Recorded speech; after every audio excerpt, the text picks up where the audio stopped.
watching, or shall I sit in for a minute, or it's up to you.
Good evening, viewers from around the world, wherever you might be watching.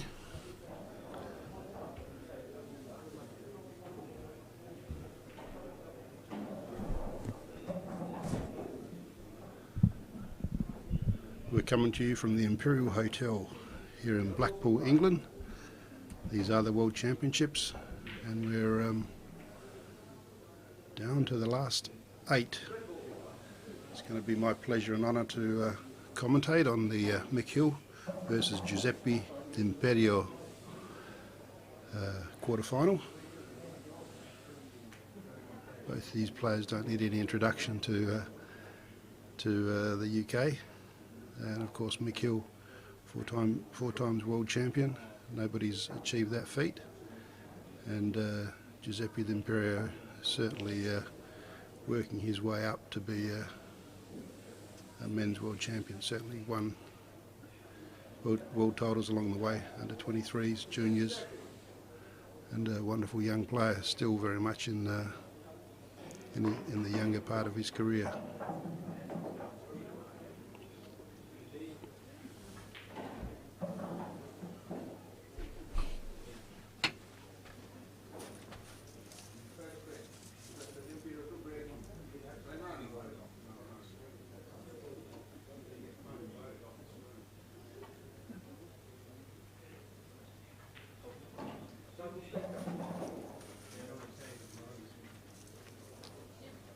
Someone's turned the TV off. That's why.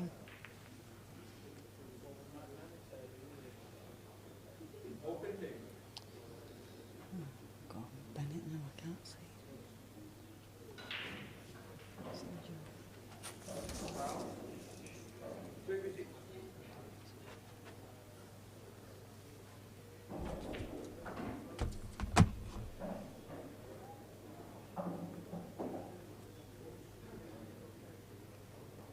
Thank you. That's helpful.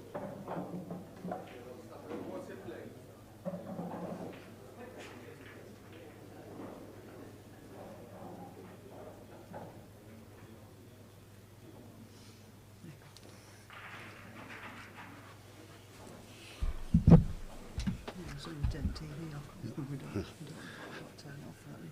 We turn it back on. It's on. Okay, we're back in business. Apologies for that. We just had a slight technical hitch to get over. But yeah, this is Joe Fanto, President of the World 8 Ball Pool Federation, with the pleasure and honour of commentating this last match for the evening here in Blackpool. And what better way to finish off the day with Mick Hill and Giuseppe Dimperio quarter-final match. And as you can see, it's Mick Hill at the table at the moment. He's on the red balls.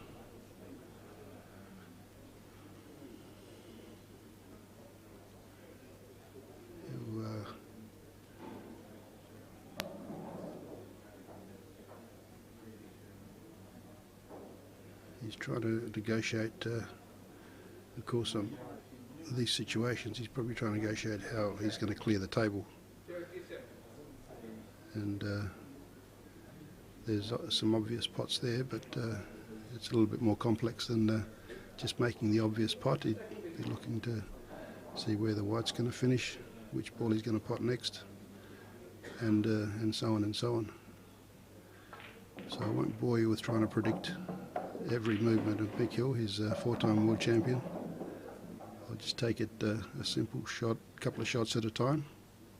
And of course he got a result there that he didn't like very much, because I don't think he planned to promote his opponent's ball in front of the red ball in his bottom left pocket.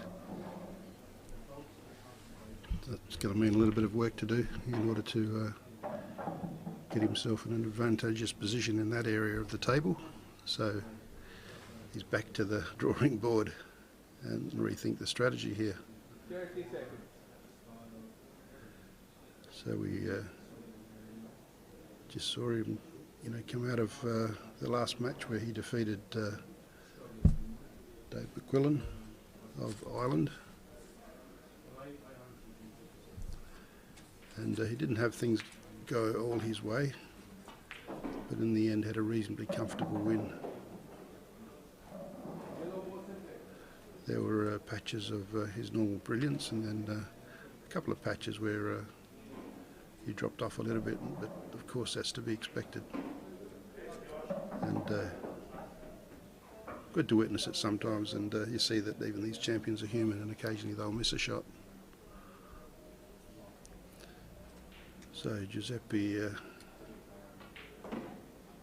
we respectfully call Gus, I think he likes to be called Gus, he's at the table now, impeccably dressed.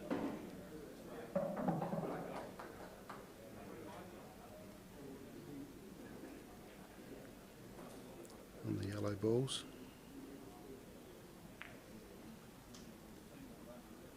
He just promoted those two balls, separated them, and made them very potable.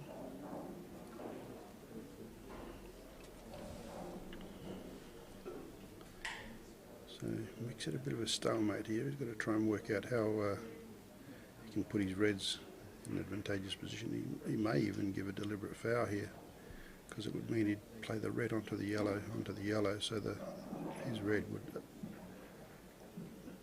that wasn't planned, I'm sure. But he still get another opportunity to do that. But maybe Gus might be able to prepare himself for the next time it does happen, that he's in a position to take full advantage. Of course, for viewers that maybe don't understand the total tactic of the game, the idea was that that red cannon into the yellow, into the red, into the yellow, and that yellow over the pocket should have potted, which would have been a deliberate foul, but all of a sudden it would mean that Mick Hill's red balls would have been commanding that left pocket.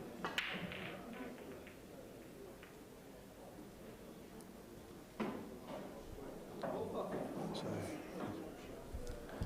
great to have you viewing wherever you are around the world. This is WEPF live streaming of the World April Championships here in Blackpool in England, run by the English hosts are the English Pool Association, and these championships are run by them, and they are run by their tournament team, overseen by the World April Pool Federation.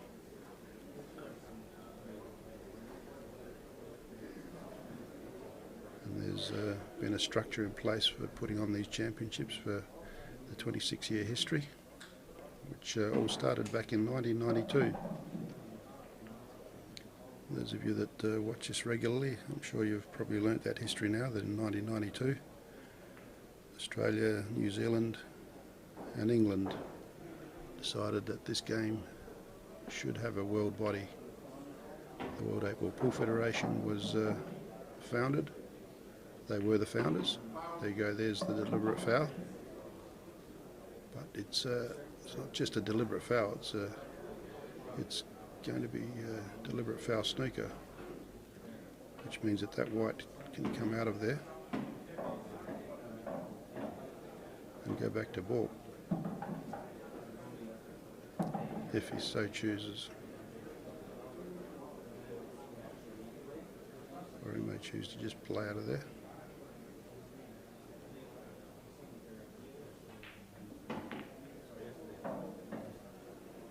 He's chosen to play his ball.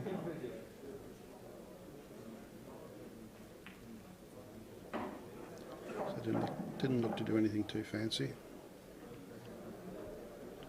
Yeah, so back in 1992, the World 8 Ball Pool Federation started, and these championships started. They've been happening ever since, and New Zealand continued to come frequently for quite some years, and I'm very proud to say that Australia has managed to go the distance, and they're still coming every year in droves. We have a touring party these days of 35 to 40 people that come to these World Championships. So much are they enjoyed, and they've become an integral part of the Australian 8 Ball Federation scene over there, where the whole structure is centred around, setting up a national title, selecting an Australian team, and the ultimate goal is to be part of that Australian team that wears the green and gold at the opening ceremony of the World Championships and gets to represent their country at the sport that they love to play. And I guess that's the motive for all the countries that have followed now, countries like South Africa, which have been integral in, say, developing the over 50s part of the game. Australia, New Zealand and South Africa started off having a triangular series, which was in 1996 was the first one, and it continued on 97, 98, and there were several in Australia as well. And soon the over 50s started to develop at a world level. And of course other events like under 23s and juniors, and the wheelchair event, which is a very important part of our World Championships as well. At this stage, Giuseppe's starting to do some business here. I think he's looking at whether he gets a bit daring and pots this yellow and slides into that pack of 3 balls, whether that yellow is going to come out nicely for him. That's what he seems to be lining up for. Plays it nice and firm, and everything went according to Hoy except the fact that he's potted the opponent's ball. It was great effort and nice to watch. That was one of those nice trick shots that are entertaining to watch, that these players are capable of, but not quite going to win him this frame, because now he's certainly let Mick Hill in, and it should be elementary for him to tidy these last 2 reds and take the black in the first frame. And that's first frame to Mick Hill of England over Giuseppe Dimperio of England. Mick Hill 1, Gus Dimperio 0. Now all these matches are being refereed. Now that we get to quarterfinals.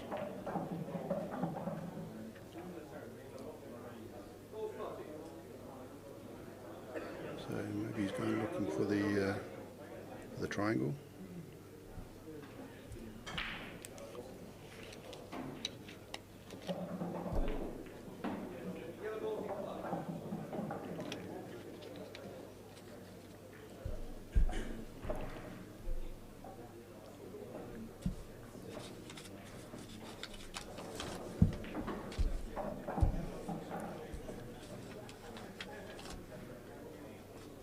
So this match is also a best of 15, race to 8 frames.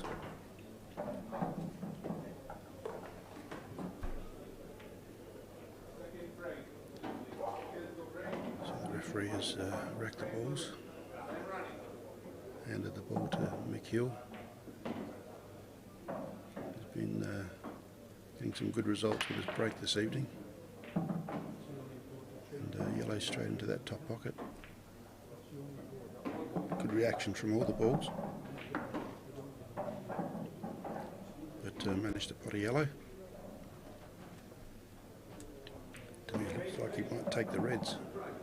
He can probably pot that red into the top left-hand pocket and run into that red that's on the cushion near the middle pocket. That's exactly what he's done. It's promoted it to the middle pocket. He's got a red that can be run into the bottom left-hand pocket. He's going to look a little bit further than that.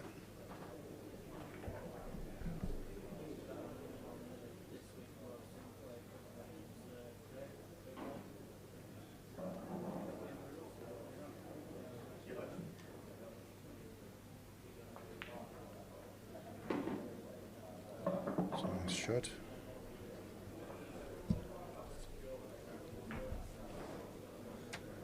Now he can take this red ball down the bottom rail to the bottom right hand pocket,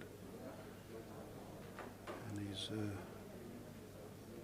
got that ball over the middle pocket, but he can connect back or pot any time. They're all pottable. We just let 4 times former world champion show us how he does it.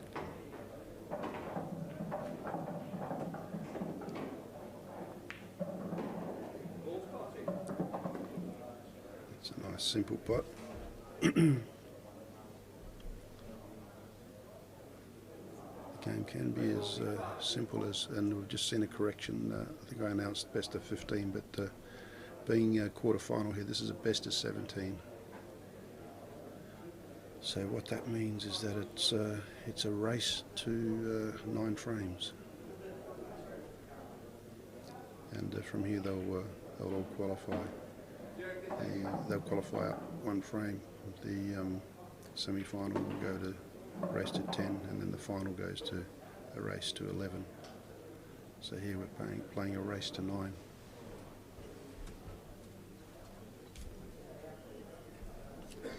So Mick continues on his merry way here with this break.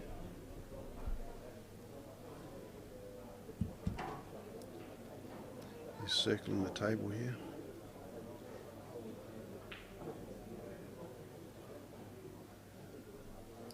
You wonder what they look for when they circle so many times, but they look at every angle and where the white's got to finish within a millimetre or a few centimetres.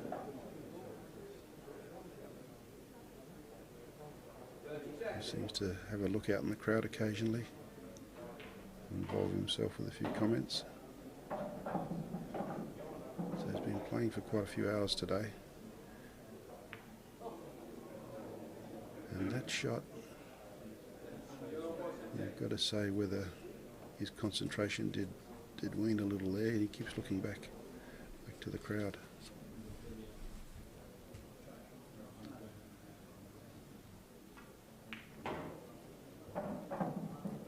So let's see what Gus can do here.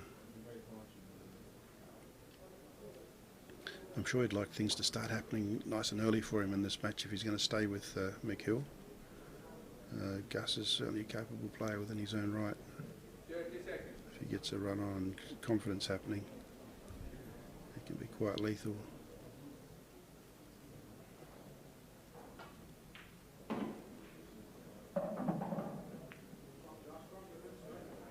So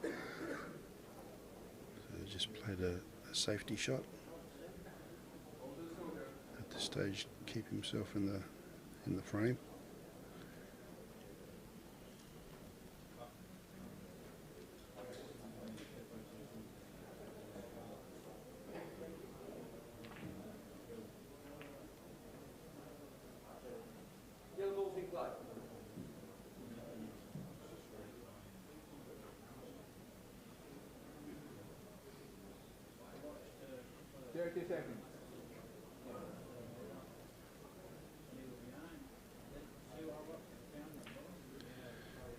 So Gus this is big. He's going up the table. He's going to just try and pot his ball, I suspect. he's overshot the runway and straighting off.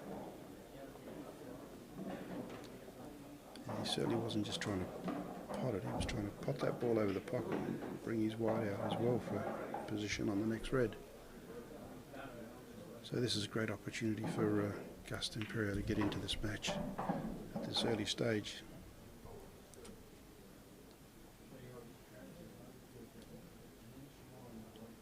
We can level the score here and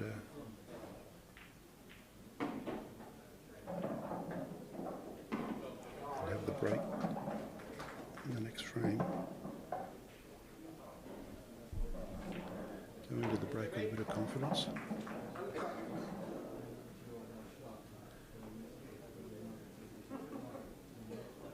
It's a real confidence game, and it's if you start getting behind and things don't go too well,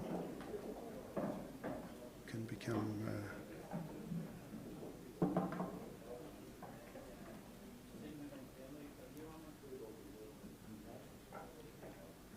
it can become tough going.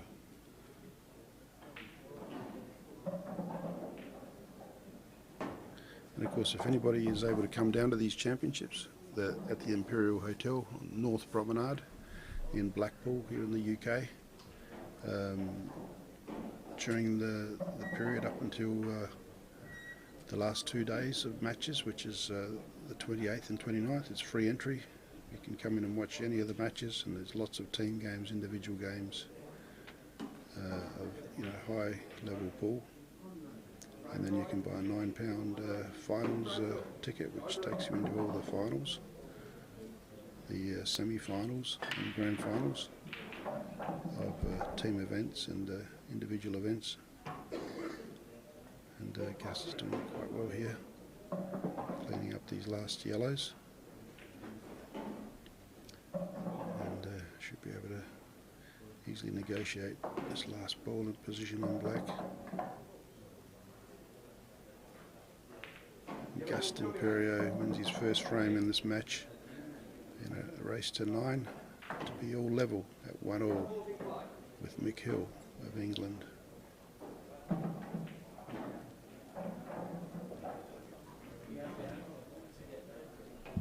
The referee diligently setting up the balls.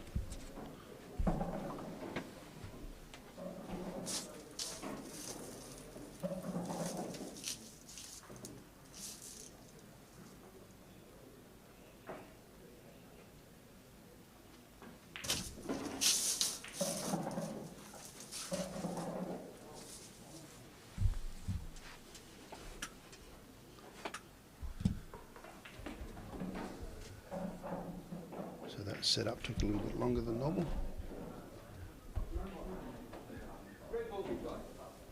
Looking impeccable. Of course, the 2 reds in the top right hand corner, 2 yellows bottom left hand corner, and that yellow J going from one side to the other. There's a test to see if they've been set up correctly. So Gus Dimperio, what can he do here off the break? Unfortunately, it looks like a dry break. And there's quite a cluster being created here in this bottom right hand corner of the table.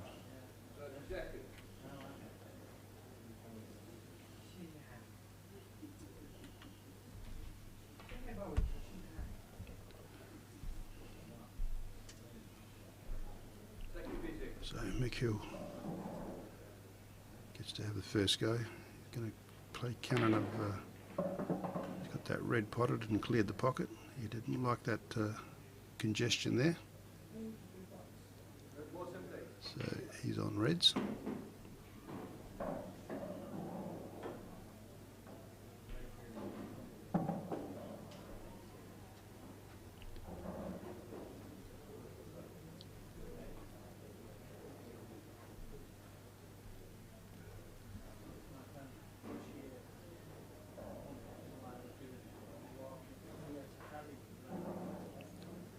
He's going to split these 3, cluster of these 3 reds that are on the bottom, on this bottom cushion. Doesn't like them there like that. Nice little spread. And it looks like he hasn't left too much for Gus to pot here. Because of course that would have been one of the strategies.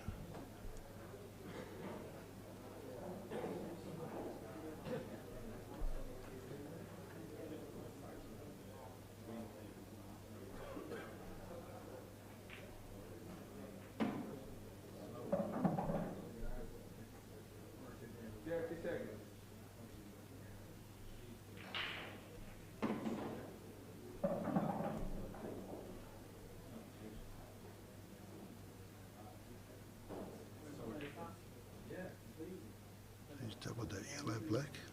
It's a nice shot. Covered that pocket. Taken some command of that area.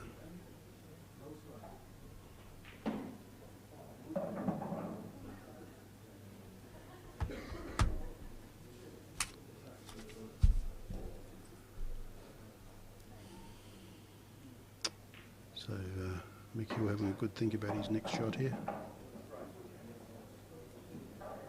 He's got the red there over the left side of the table, amongst that cluster of yellows. At the moment he's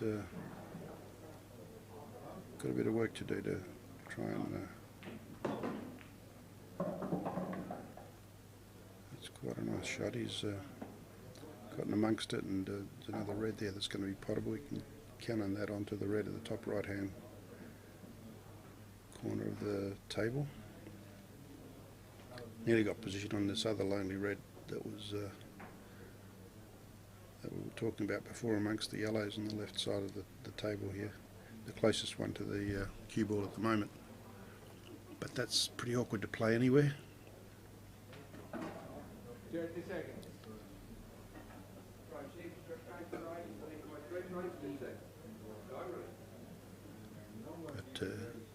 he's going to put that ball. May even play another deliberate foul here and send this red bottom left hand corner. Yeah, that's what he's done. He's given 2 shots away to Gus Dimperio. And even with 2 shots, you would think that Gus can't go out here. But I'm sure he's trying to study a way to do so, because even at the top of the table you can see that there's a yellow being prevented from being potted into that top right hand corner. So there's balls everywhere that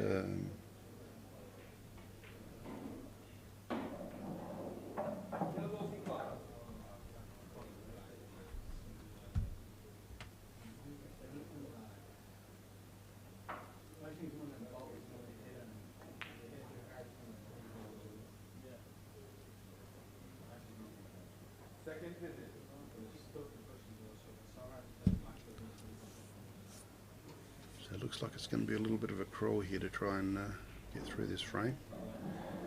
Both jostling for advantage, and of course neither will concede any more than what they have to.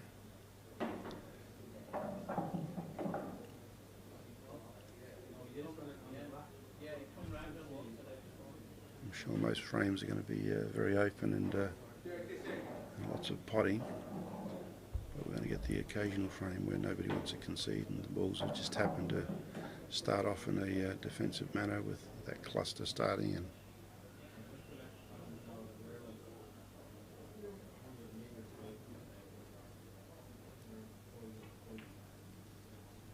and with the World 8-Ball Pool Federation rules that we play, tactics can play a big part.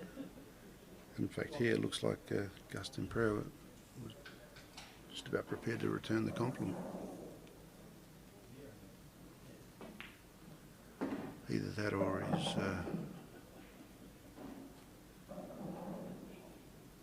playing for time by putting that yellow there and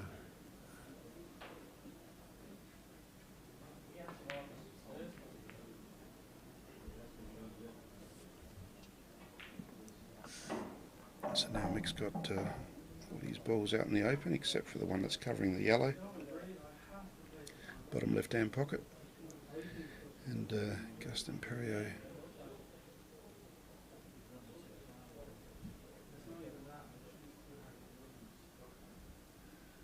is studying and studying. He looks very studious now with that he started wearing the glasses. This is the first time I've seen him playing glasses.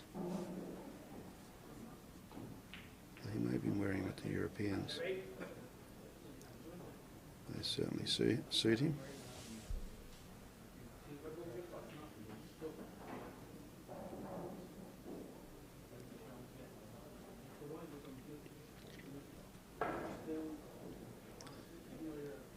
You get to these stages in these games and you wonder when do I take it on.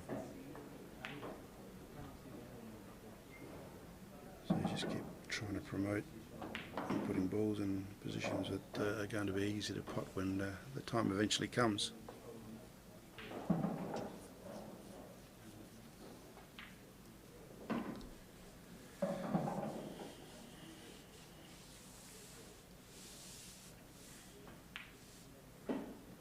So we'll make you have a go at running that ball down the rail, break the yellow out, and put his red. No. He's happy for that stalemate to keep happening there in the bottom left, because he happens to be the red ball covering the pocket.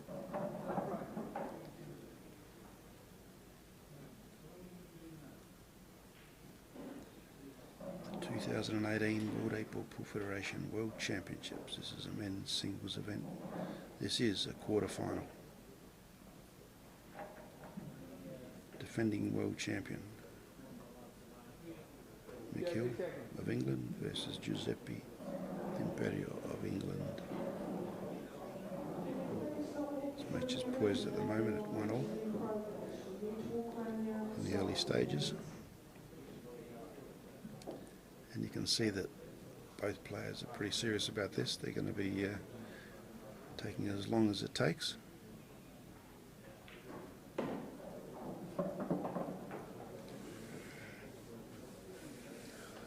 And if the match requires tactics and strategy, that's what's going to be played.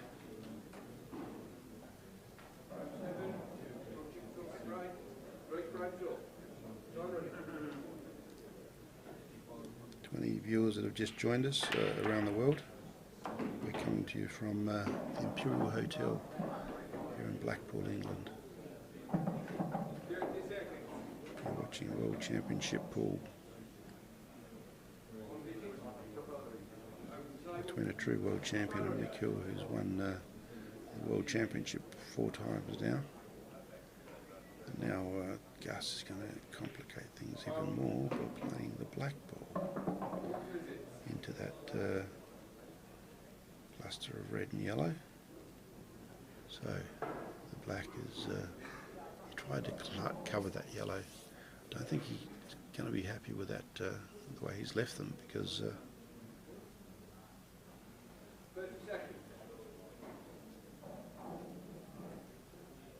there is room to move for that black.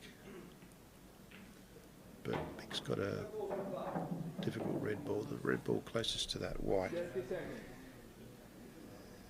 If this goes, he may take it on in some sort of double, because if he pots it, he's actually got 2 on the black, and that black can be taken out of there.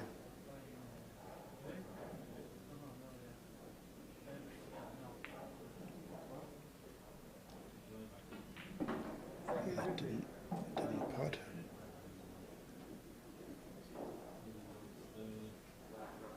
So it's back to the drawing board. He may not pot this ball now.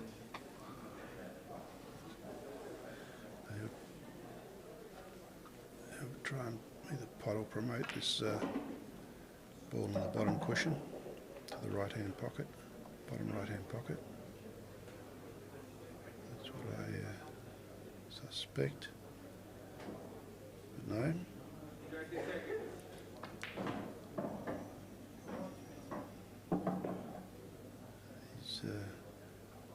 tweaked a few cushions to make him put himself a little bit straighter on that ball than putting in an angle, but I thought he wanted to leave those balls up. And yeah, of course he's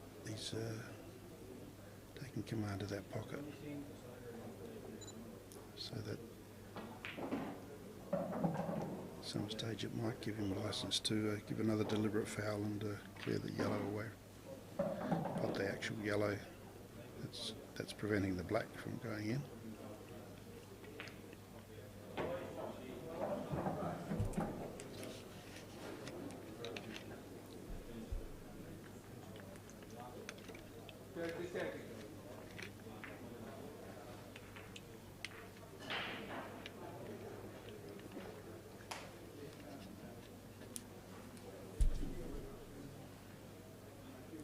So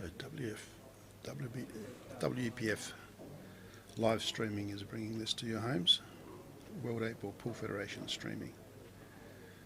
And of course, Yvonne Armitage has done a wonderful job in putting this together for the World 8 Ball Pool Federation. She's the producer. Some assistance from Stan Grant.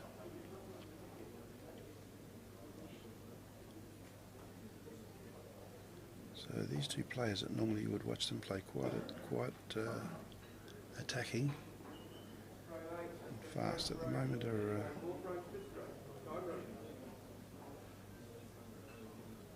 bending themselves into a mould of strategy that not wanting to give away an inch.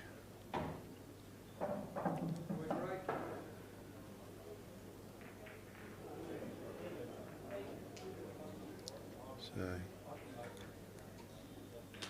Gus is trying to think, what defensive shot can he play which is going to prevent him from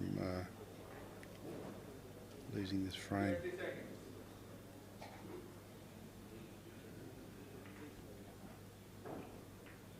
And not hand this frame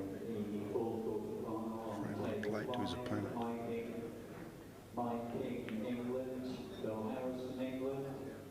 Yeah, so he's just toying, and he figures that McHill's the one with only 2 balls on the table and over pockets.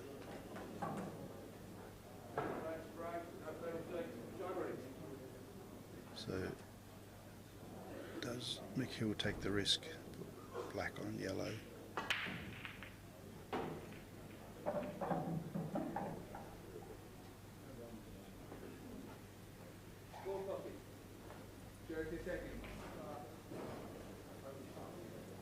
That's interesting. I wonder if he meant to do that, to not pot that.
So I guess you could be excused if you've left the lounge to go and make yourself a coffee.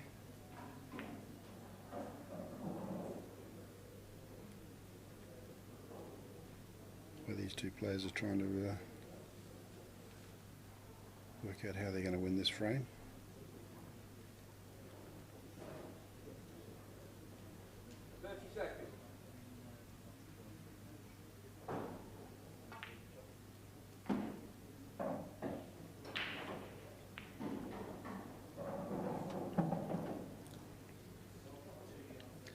sure he wanted to promote that yellow a bit better than that.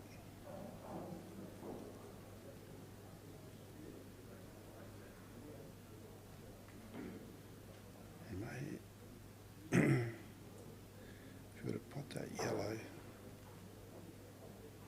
and leave the white tight between black and cushion and restrict Gus to that yellow near the middle, and so no guarantee that Gus is not going to pot out, but try and leave it difficult just to try and break this game open so they can get on with the this frame. So he's taken that.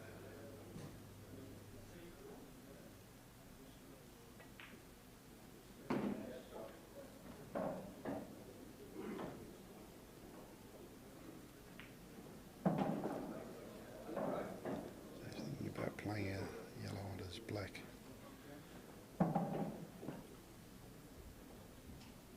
So hence potting the deliberate foul. Black pots the yellow, gives a deliberate foul, and yellow gets trapped up against the black.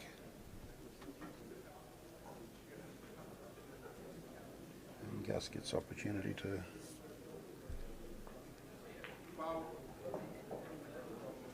he hasn't managed to pot it. So even the best players sometimes, he needed to have a good look at that to see where that white was going. He took for granted that that yellow would pot once it was hit with the black, but obviously the angles are where they were. It just didn't fall. So now Gus has got 2 shots. And McKeown didn't achieve anything by giving the 2 shots.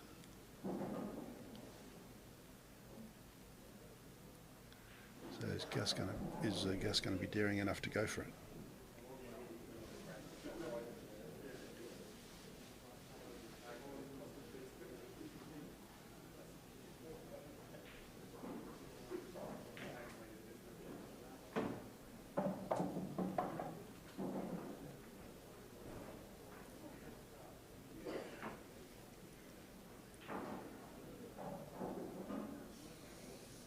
He's navigating. He can pot that yellow, so he's got to go out here. He's just going to leave that yellow till last, and he's got that insurance, so he can just proceed to take these yellows.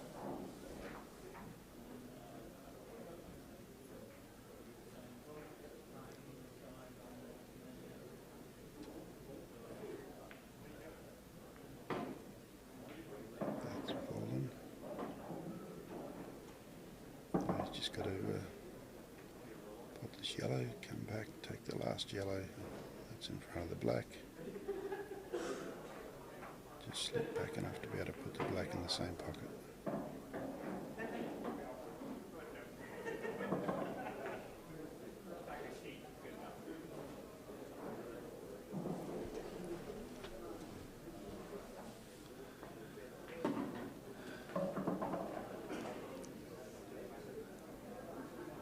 So Gus Dimperio takes the lead here against defending champion McKeown.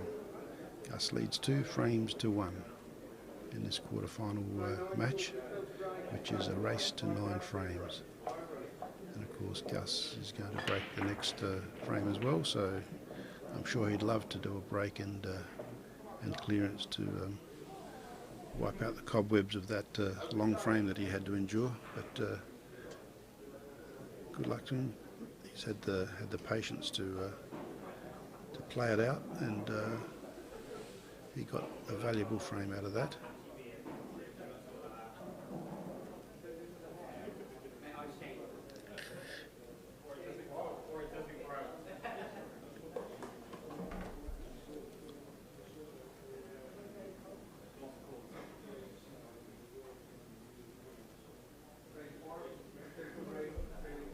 Looks like it's McKeown to break. I was looking at the 8 ball there. So Mikel must be breaking on the odds.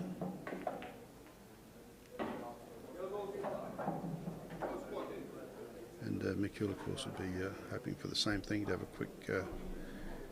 quick frame after that marathon.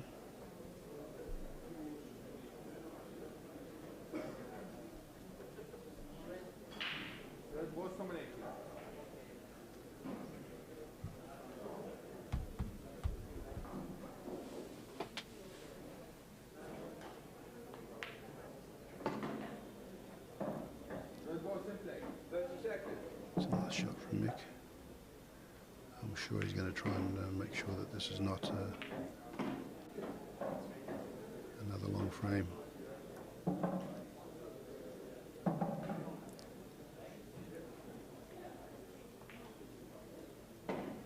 course, we know that if these two players get a run on, 5-6 frames can just rattle off in a few minutes.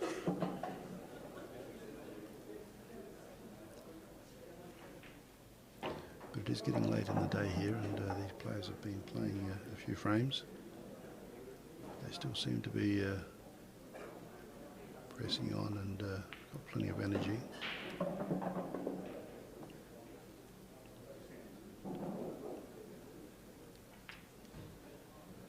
So Mick's got to put this red into the bottom left and then bottom right, and make his way back to that red in the middle pocket.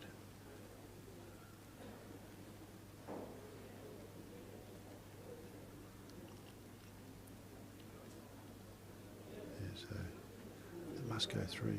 He's maybe, unless he's looking at the plant, but from here it looks like that ball is not potable in the bottom left-hand corner, but he may be looking at the plant onto the other red.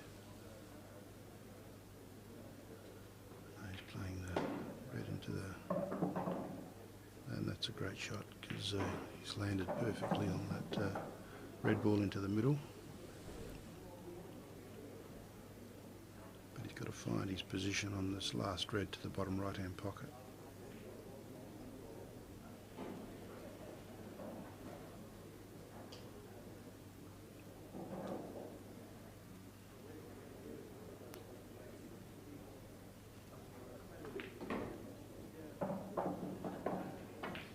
It's interesting. I wonder if he's left himself enough space.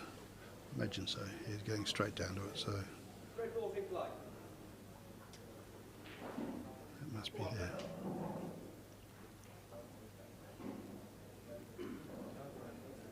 He's having a few looks at it.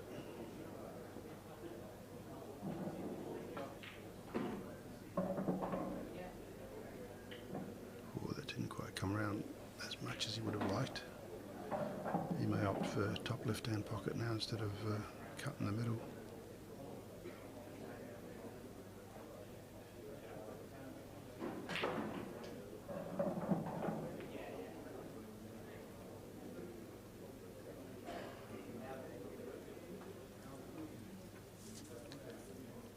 So he's having a good look at that black. He doesn't want to miss this. This is still level at 2-all. He's missed it.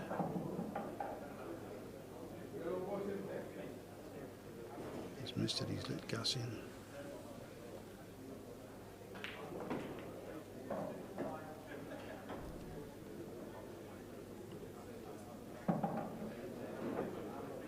So Gus is taking his time working out how he wants to pot these last 5 yellows of the black. He may even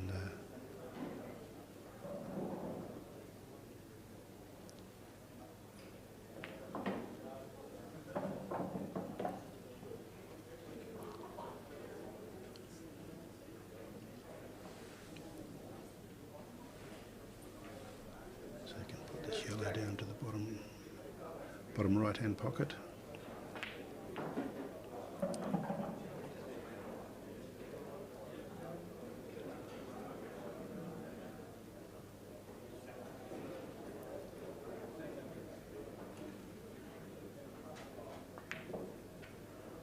It's a nice... Aha! Yellow is still there. It's not what he expected. But It looks like there's a snooker there, but the way they're sitting, that black just seems to have an edge. So with the edge that's there, plus a little bit of swerve, I suspect that McKeel might like his chances of still potting this this black. So he's lining up for a bit of a swerve.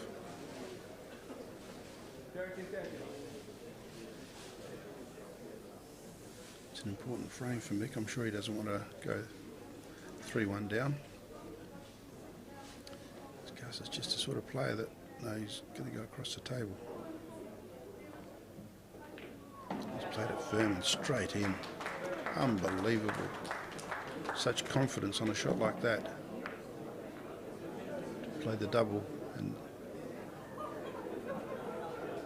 pots the ball straight into the pocket. Mick Hill, this is why he's been world champion 4 times. Mick Hill 2 and Giuseppe Dimperio 2. The scores are all tied here at the Imperial Hotel in Blackpool for these 2018 World Apple Pool Federation World Championships, the men's singles quarter final. The winner goes through to the semi-final of these World Championships to be played at a later stage with these titles.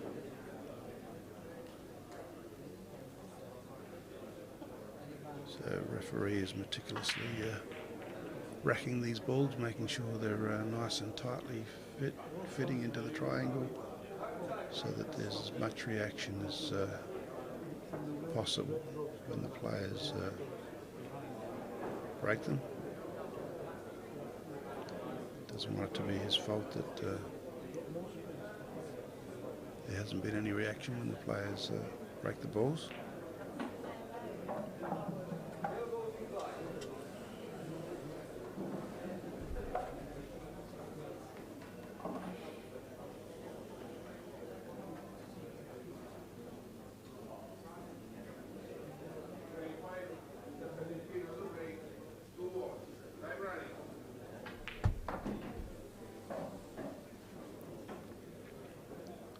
So Dimperio to break at 2-all.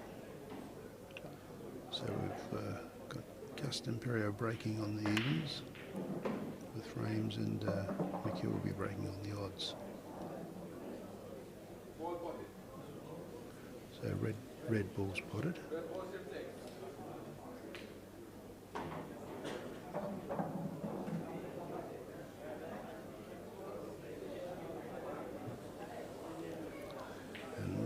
Balls are good to be on because that top right hand pocket covered with that red. You might be tempted to go here. Red in the bottom right, red across to the bottom left. That middle red.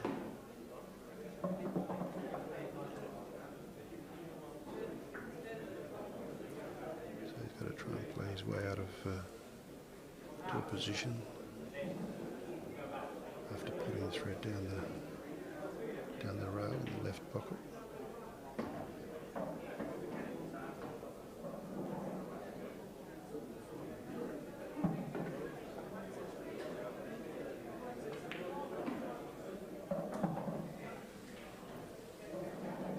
He's lining up for the shot. It's a lovely shot. He left himself. Maybe he's planned to leave himself on that red over that top right hand pocket. He's going to play off the cushion by the looks of the fact that he's looking at it so much.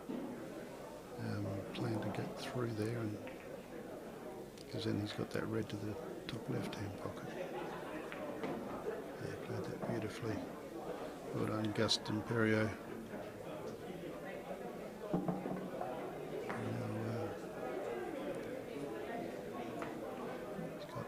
Red to top left, red to the middle, and red to the opposite middle.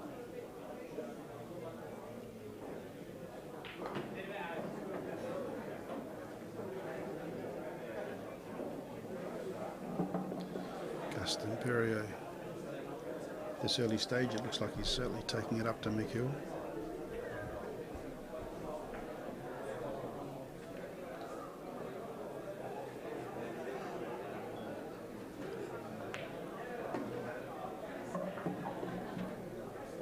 nice straight pot.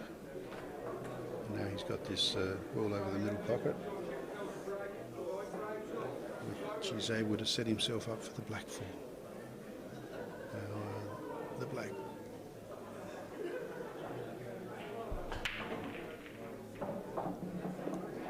comes into the bottom right hand pocket.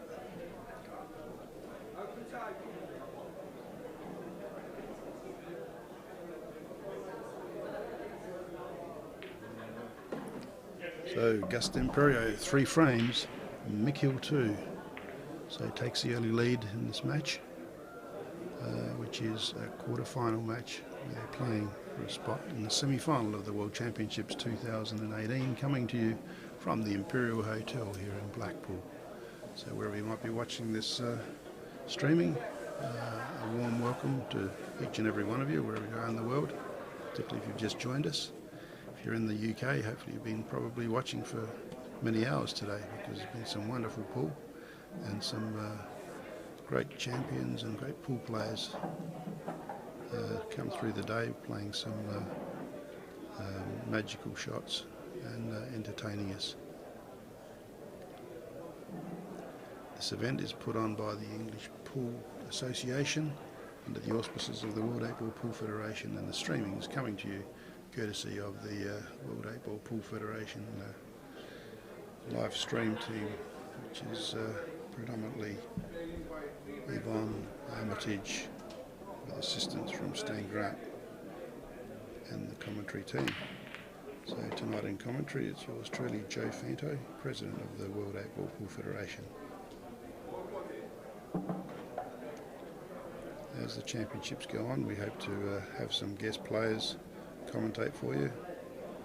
I'm sure there's a few young Australian players that love to commentate back home that we should be able to get on for you.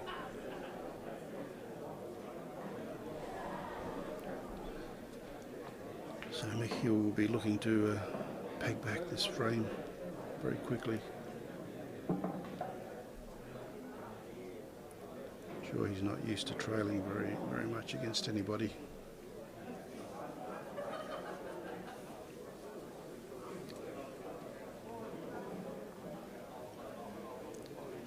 Seems to have stepped up a little bit.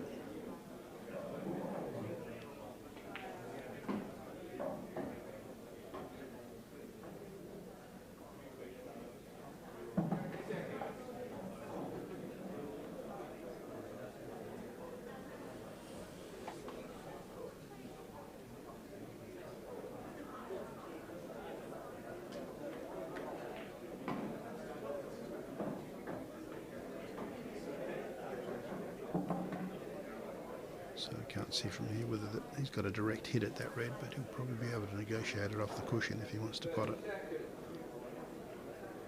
But obviously there's room to pass between the yellow and the cushion.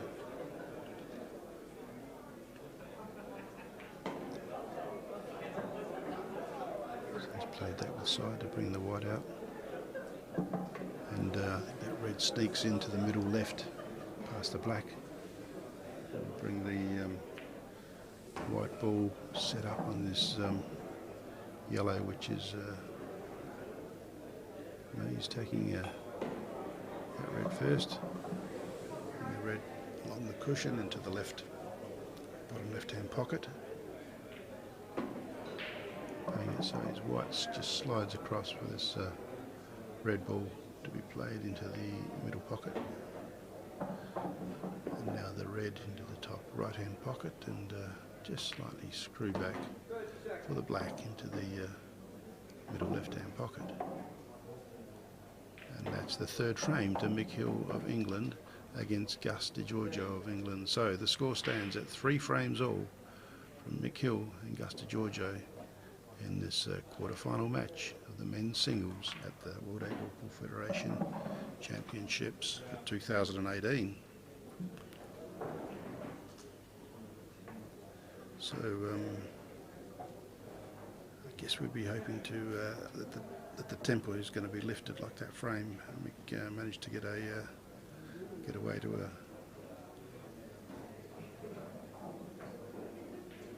a nice break there. Got into a rhythm managed to clear the table.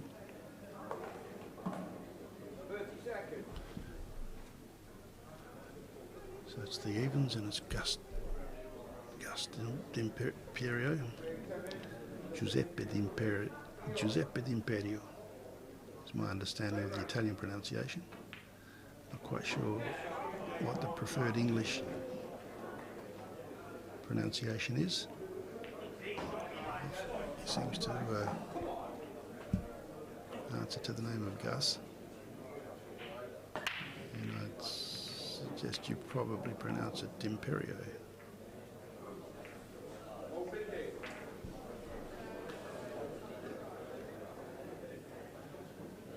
I'm sure Nonna and Nonno like to hear him as Giuseppe.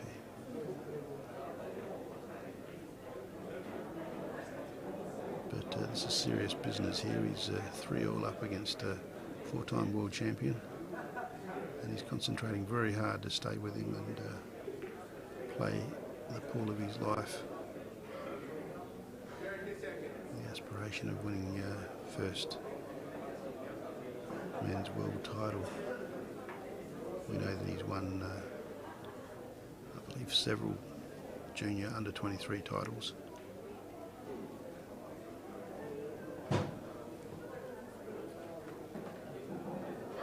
He's still very much in the youth of his career.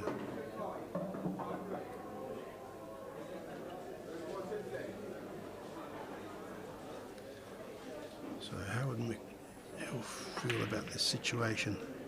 I think he might be quietly confident that he could pot out here.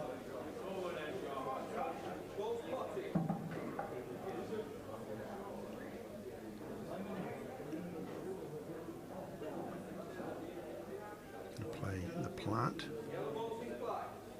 what I would call the cannon.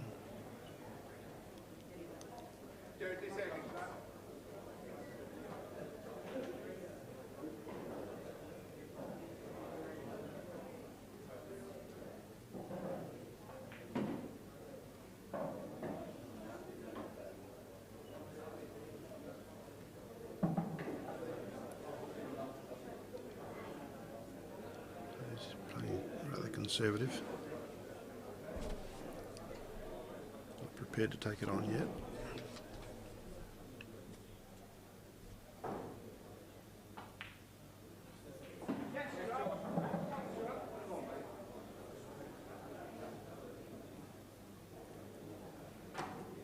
Now Gus is got to try and work out how to negotiate out of his shot and not leave too much when Mikhail comes back in.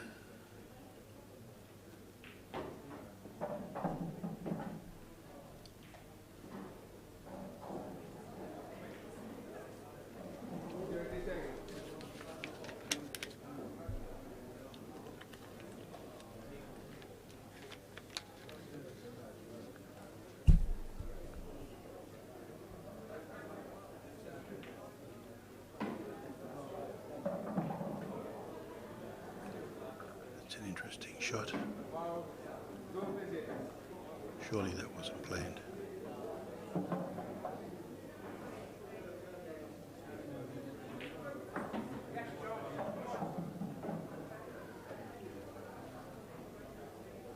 So Mikhail's got to work this out. I don't think he wants to be playing any triple cannons. He's got that red that he can slice into the top right hand corner. So that's where he might be starting.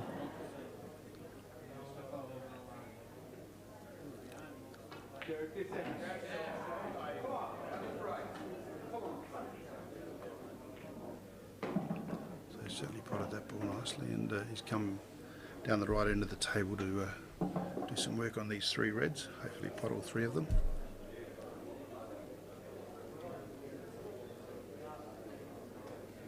Try and avoid any plants, so he's just going to put that one over the pocket first, come back and pot number 2, and probably try and screw back around to pot number 3, and then he's got that ball over the top left hand pocket, which will be the position ball for the black. Okay, he didn't come around there for that. He's still got that black in the middle. to do is just run through so he doesn't snooker himself. And he'll be on that position ball down the end.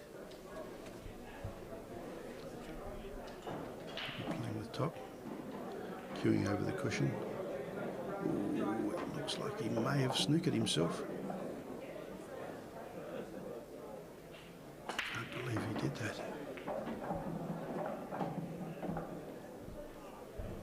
He obviously fits through those two yellows. Just play really slowly.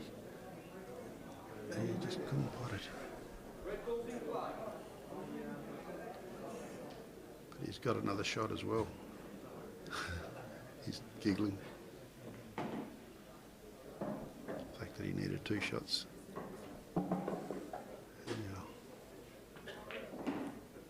Yeah. And that's number 4 for Mick Hill of England. He leads 4 frames to 3 against Giuseppe Dimperio in this men's singles quarter-final 2018 World Championships.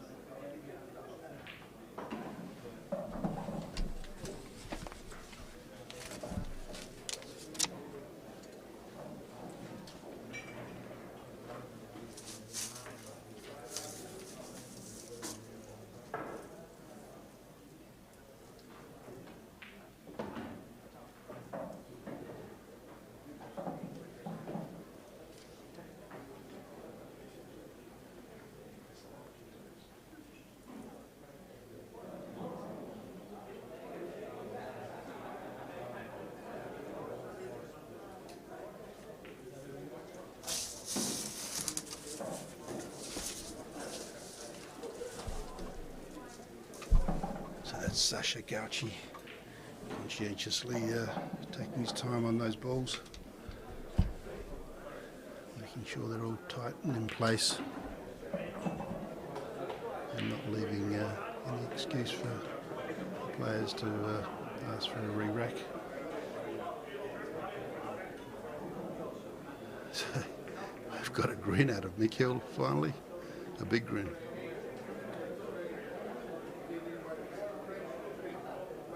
So he always puts that white just slightly off centre. Plays it lazy, gone straight back. He's got a ball in the middle. I suspect it was a yellow. And a red has gone in somewhere as well. Because if you take stock, there's only 6 reds left as well, but I didn't see which one it went in. So this is the sort of thing that Mick Hill will be looking for.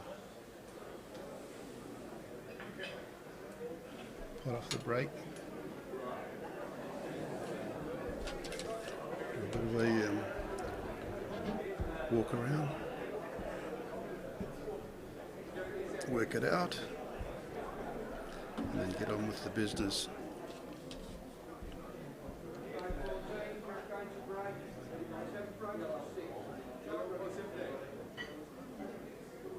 So he's going to go for the hard shot first on the red. Sorry, he's nominated yellows because he would have had to nominate. And he's just covered that pocket. Interesting that he's nominated yellows in that position.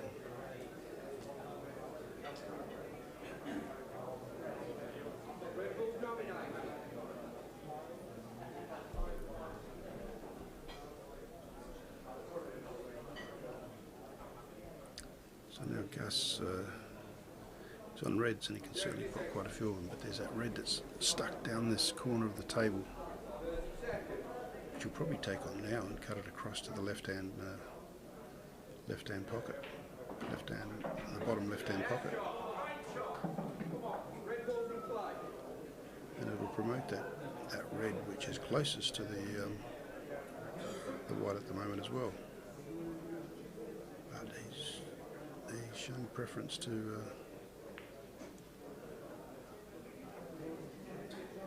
that's funny, he's chosen to just play that ball out.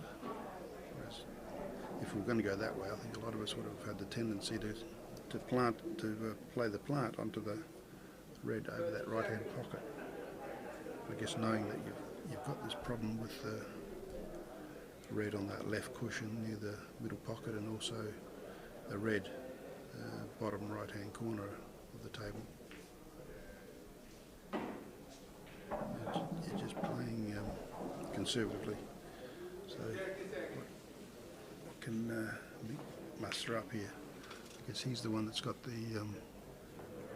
pocket covered, and now he's managed to negotiate another red ball in this bottom right hand corner to make it more difficult for Gus.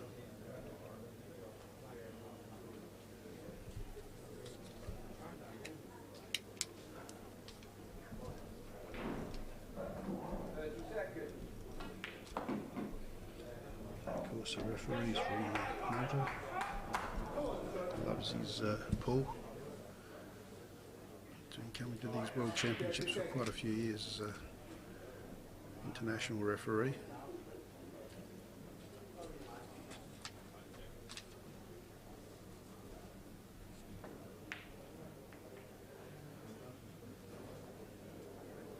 So the game is not just a career in playing, but you can make a career even out of the refereeing.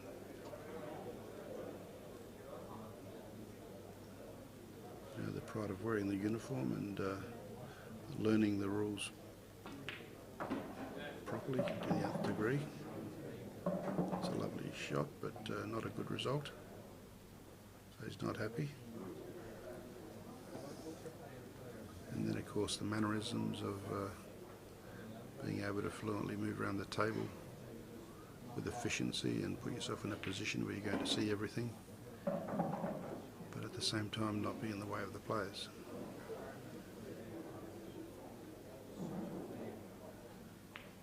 It's actually an art to it. And if you watch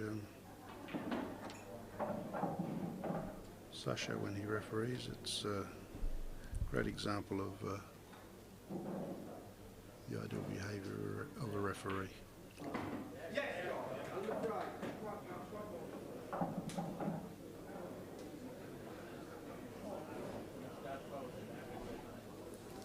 And it's great to see that most of the country members of the World 8-Ball Pool Federation have got their referees section, whether it's just a division of their main body or it's a separate body.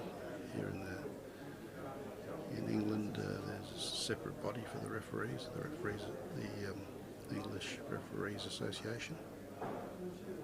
In Australia, it's just a part of the Australian 8-Ball Federation. So this is Gus trying to take control of that bottom right-hand pocket and create a little bit of grief for Mick, because Mick's got that yellow tied up close to that red, and now we've got extra red covering the bottom right-hand pocket.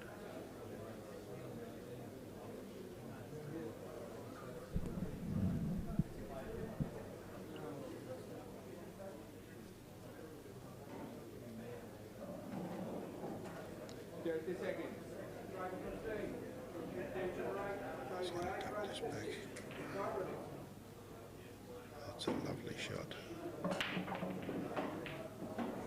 That's just potted without hitting any sides. So if he can play the plant here,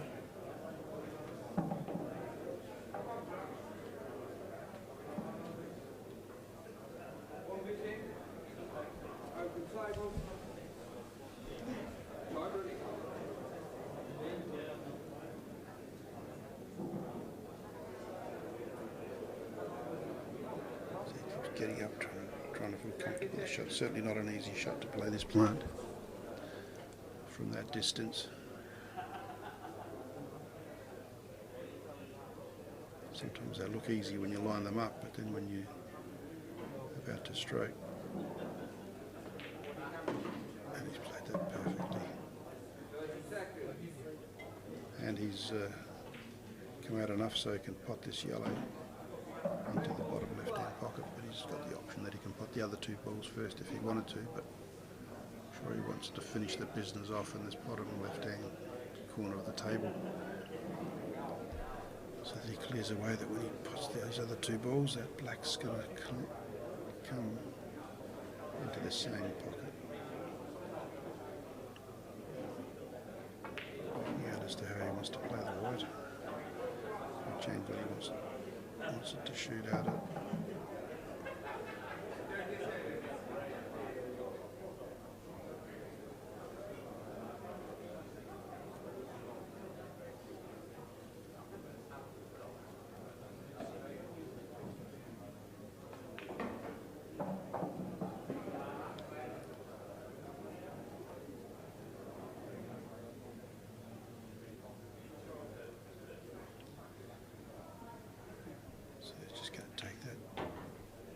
Continue with.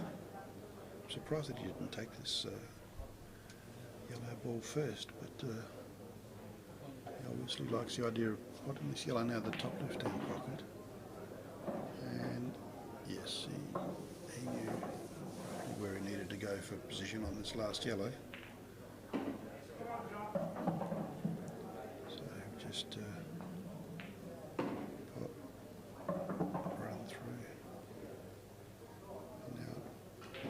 himself interesting close to that red, so he's going to be bridging over the red.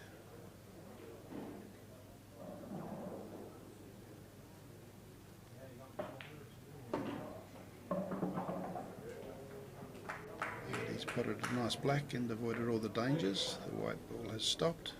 Referee's ready to rack up for the next frame, and Mick Hill goes to a 5-3 lead against Giuseppe Dimperio in this men's singles quarter-final at the Imperial Hotel here in Blackpool.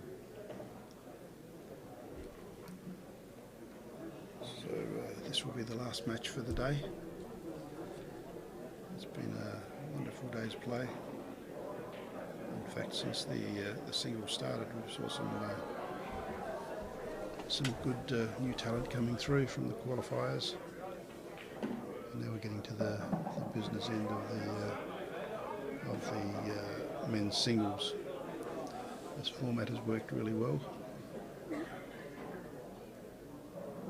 and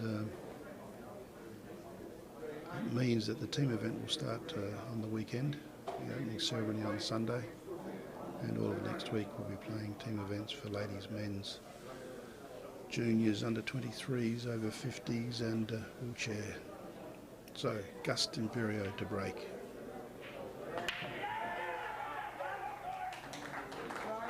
He did trail briefly at an early stage, and black came up, nearly potted.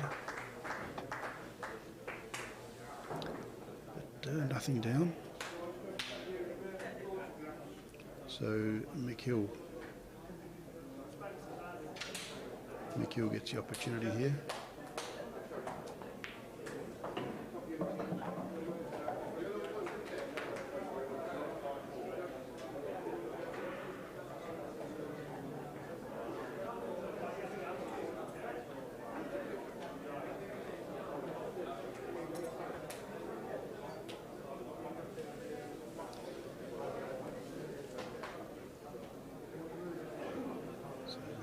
Try and do the business here.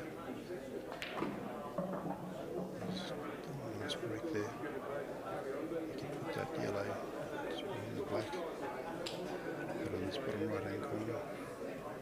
You can play plant onto yellow for the bottom left hand corner. Take that in the middle, this yellow into the same pocket if he wants to.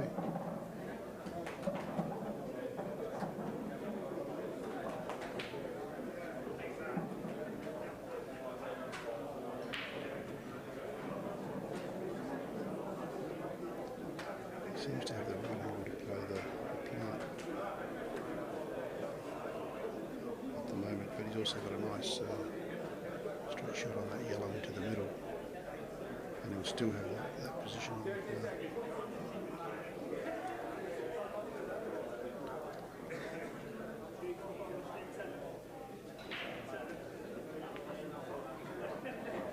Played that nicely. No danger of that missing. Try the plant. It'll be interesting. He's played that beautifully.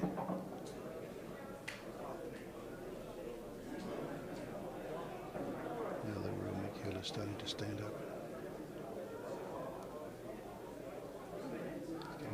rhythm happening.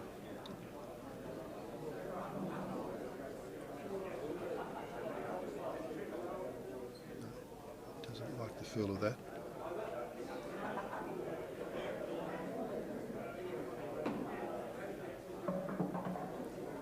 Could work on the white to hold it. Nice and elementary yellow and black. And McHill takes a 6-3 lead against Giuseppe Dimperio, and this is the sort of thing that these players are capable of. They'll get a bit of a run on, and before you know it, 2 or 3 or 4 frames have just skipped you by, and you find yourself behind the 8 ball, so to speak, pardon the pun, and the referee is racking up the balls again.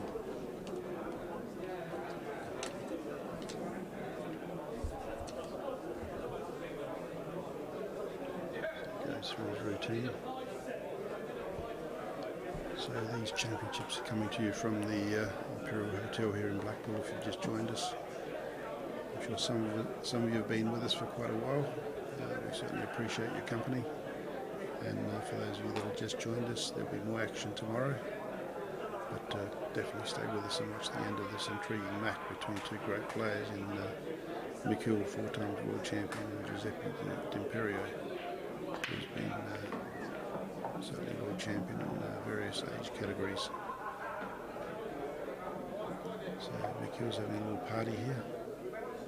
A break and a few balls potted.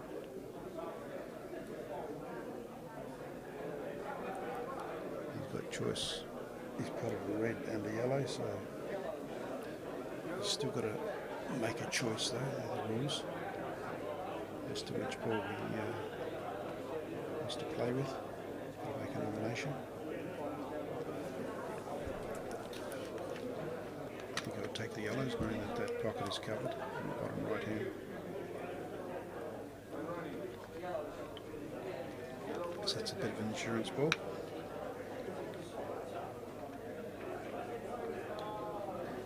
And he's left a really tight safety shot. Gust have to negotiate. Straight away he seems to be looking for maybe a deliberate foul. Maybe yellow onto red onto yellow to cover this bottom right hand pocket. But maybe it was only brief, and there he's changed his mind to start looking at a more conventional shot where he simply plays out of the snooker. And the ball is given 2 shots.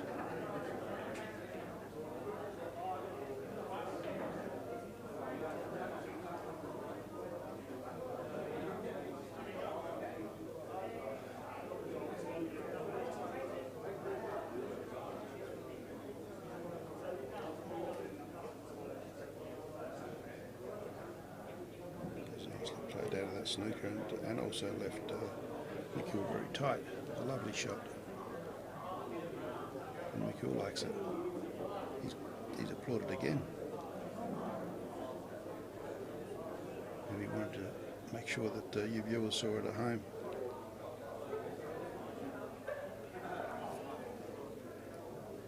Great sportsmanship shown by these 2 players. They're also very respectful of one another, like most of these players are.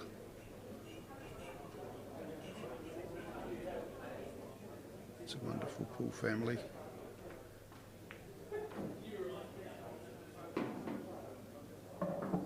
And that's not quite what was being bargained for. It's a nice pot, but that's what can happen when you lose the white even to world champions.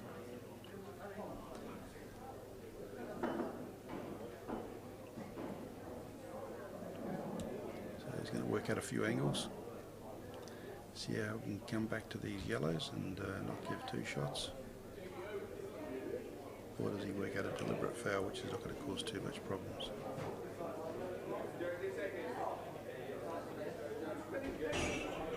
I'll try and negotiate my way out of this. Should be able to come and touch a yellow here somewhere. Find the angles. That's it.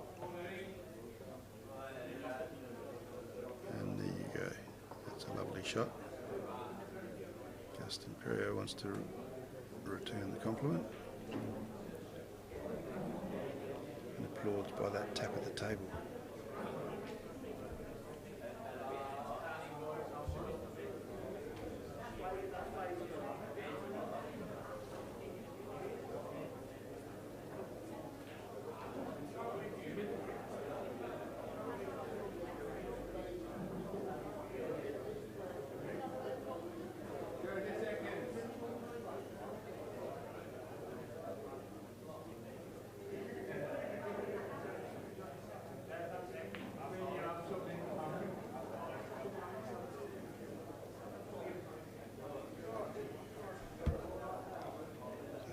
Back to the table. Mix on the yellows. He's got a bit of a cluster there with that ball close to the black. Going to have to do a little bit of work there. He may even work with that now because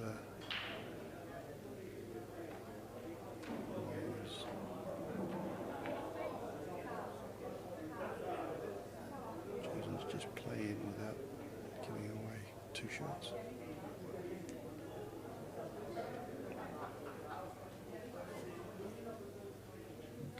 Considering giving, he may be considering giving 2 shots here. I think that's what he's pondering.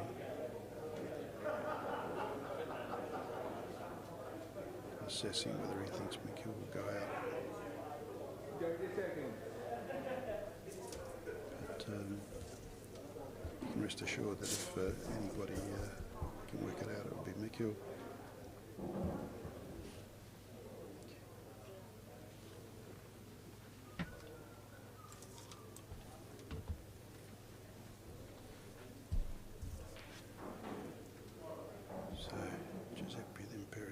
Decides against playing any deliberate fouls. He's taking that. Now I wonder if that was deliberate.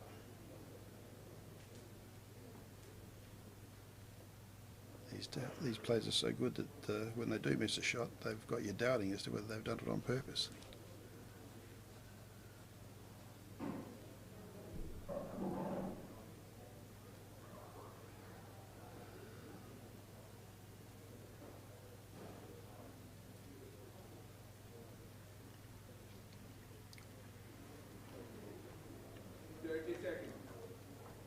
So he's having a look at this yellow, which is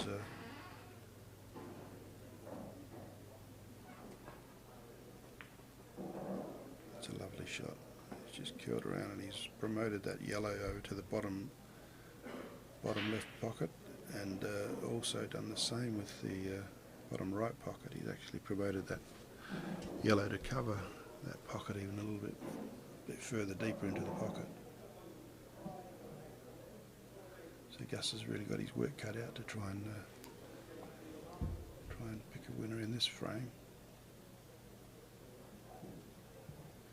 You never know. We've seen what happens. You can keep plugging away, and 30 seconds. And he takes a small opportunity, and you capitalise on it. But Gus would certainly be wanting to pick a couple of frames back here. Doesn't want to let Mick run away with it.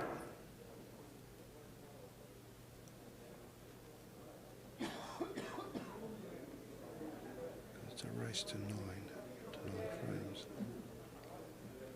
Best of 17.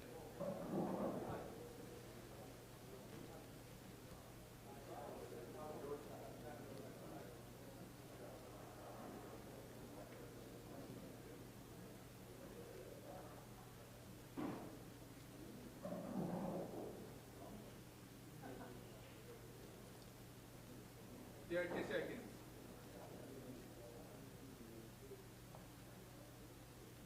So he's going to take that yellow, come across, and I suspect he'll probably try and promote those 2 yellows that are tied up.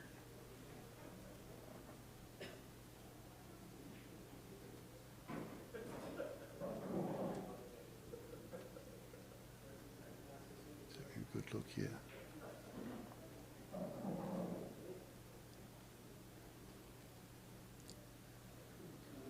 Not sure what he's lining up. He may play the plant here, or the cannon, as I call it. 30 seconds.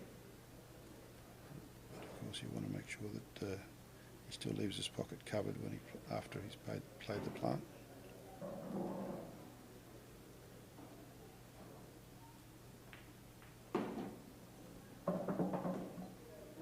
He's left it a bit open there, but that yellow probably goes into the middle.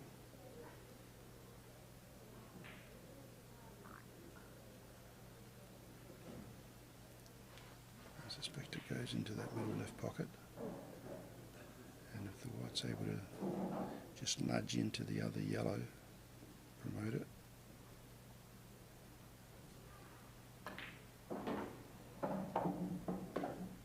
That's a beautiful shot.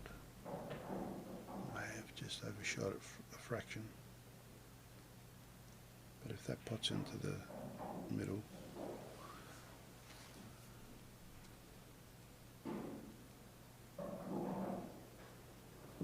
it's near perfection, Paul.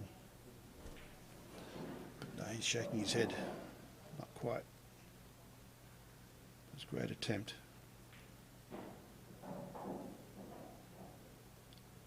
No such thing as great attempt for McHugh. It's either precise or it's not a good shot. So plan B.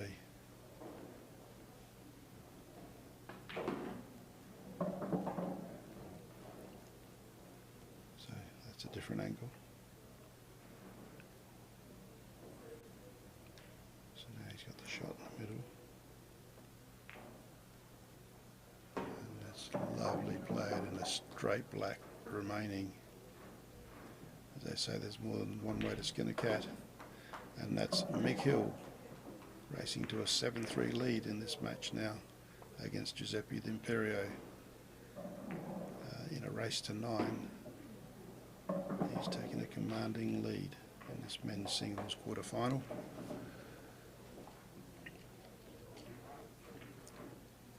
So we're live streaming to you, courtesy of the World 8 Ball Pool Federation stream team. Yvonne Armitage, with the assistance of Stan Grant. Hope you're enjoying it wherever you're watching out there in the world. You'll be able to watch these live streams until January the 29th, and then of course I expect that you'll be able to watch replays. So you'll be able to refer back to any matches that you want to see a replay of. And so this is Dimperio having to approach the table now, going extreme right of table to break into the pack. And he's broken the second ball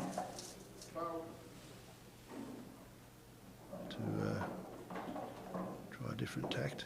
Unfortunately that didn't work for him because he's lost the white, and things could get a little bit worse with McHugh getting the table.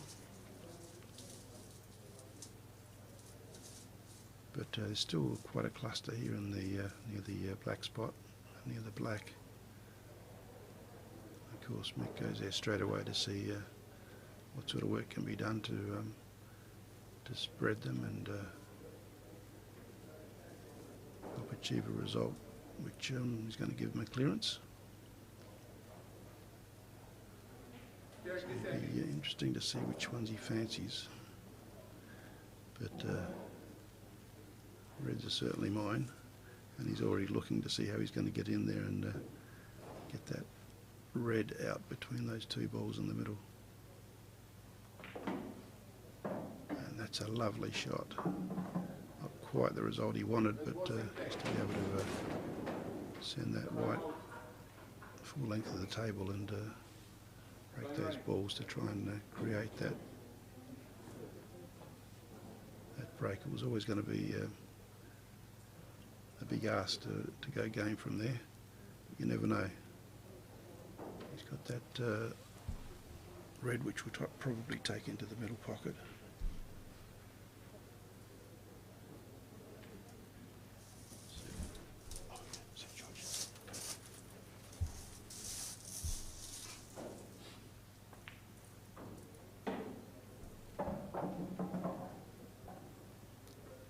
So now that red must be potable.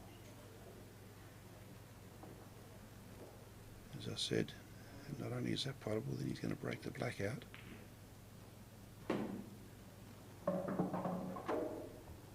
And this looks like poetry in motion. The story unfolds. What appeared to be a mess and a cluster of balls is now becoming an organised situation of balls that are in place that somehow or other seem to get potted. He's a little bit close to that red for his liking. He's got this red over the bottom right hand pocket. But he seems all of a sudden create an element of urgency to get this match concluded. So he's probably going to work his way around with those two balls. He's going to say on the left, but he's tried to come around that way. I think he's got a bit short.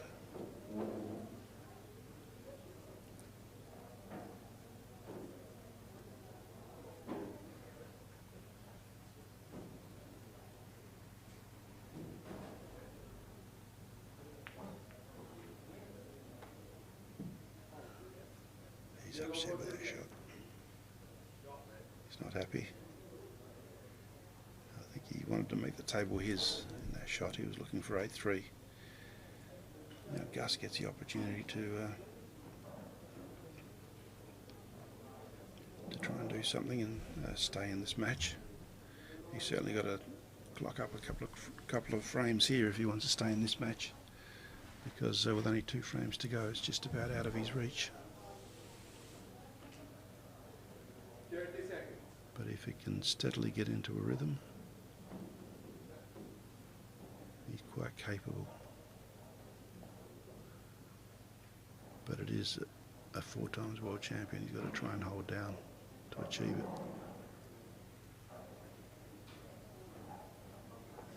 Yeah, it didn't quite finish where he would have liked.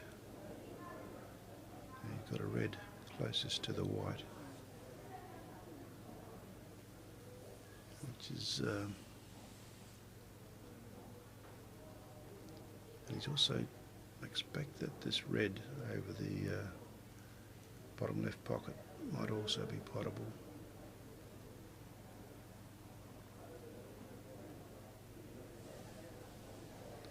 But this red cuts into the left middle pocket, but the white will run.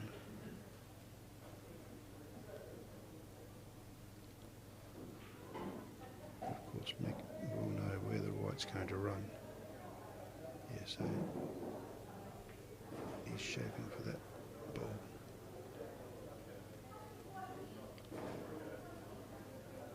May have been a deliberate play there to not pot that, because he didn't fancy himself going out from there. And it's a good defensive shot. So what can Gus Dimperio do here? Oops. He's avoided the in-off at least. And he just tried to create a little bit more conjecture by bringing that yellow back.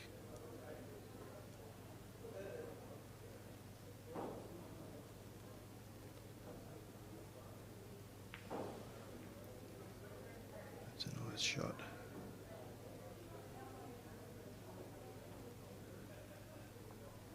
But if we're not careful, this could turn into another tactical game. I'm sure Gus is going to maybe look for somewhere to hide in this next shot.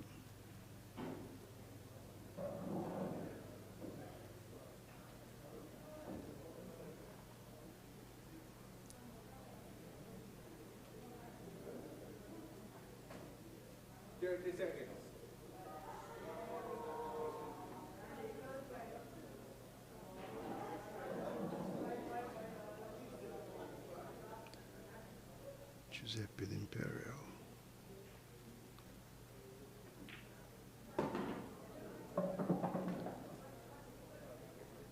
He's just about starting to try and feel like Houdini, that he needs to pull off some tricks to get out of this one. Pull off some magic. So that's a strategy shot to avoid being able to play that red.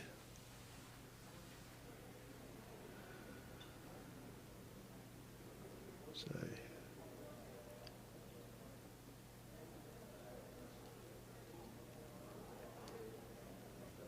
Mike is being made to think very hard for this one, to try and nut it out.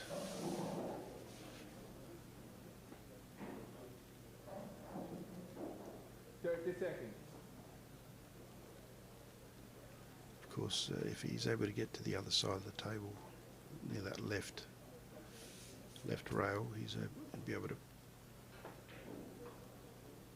He's got another strategy here. He's just going to play into the ball and to the yellow and nudge. I've been hoping to nudge that red closer to the red over the pocket.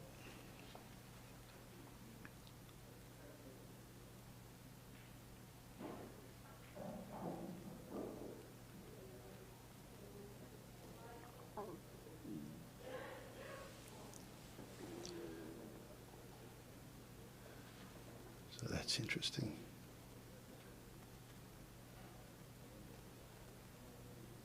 So Gus is going to... 30 seconds. So we have a little bit of confusion down here in the left bottom pocket, which of course is going to make this a long frame.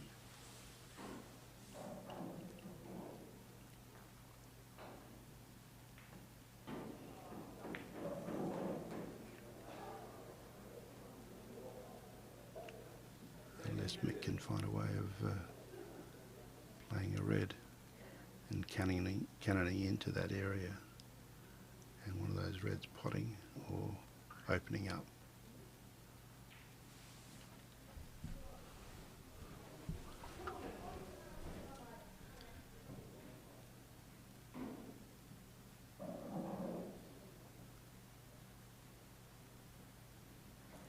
So thinking. 30 seconds.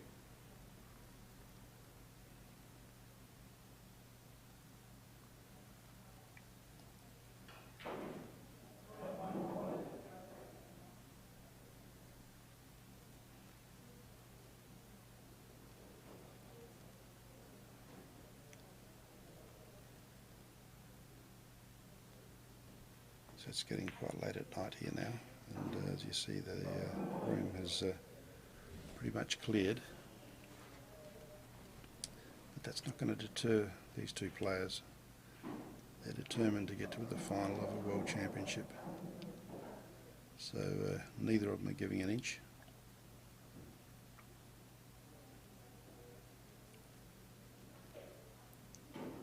Mick was playing as tight as he possibly can and giving away nothing.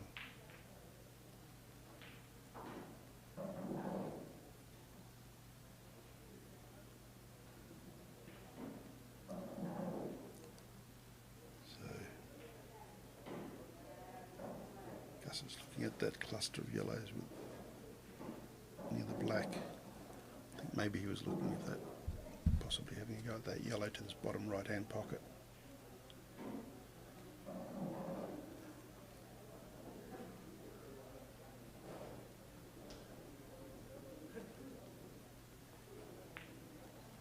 He's taken on that first yellow, but I'm sure he purposely just promoted that yellow. Wasn't interested in potting it.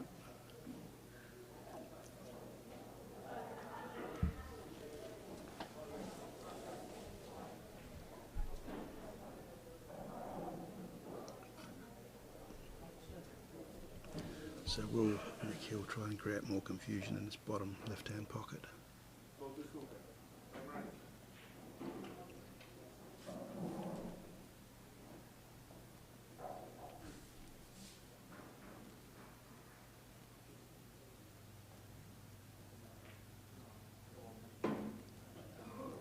That's potted the red.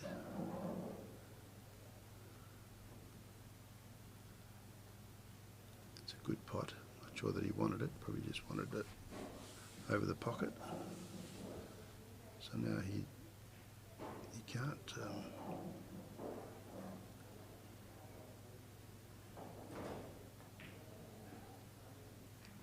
we go, more confusion.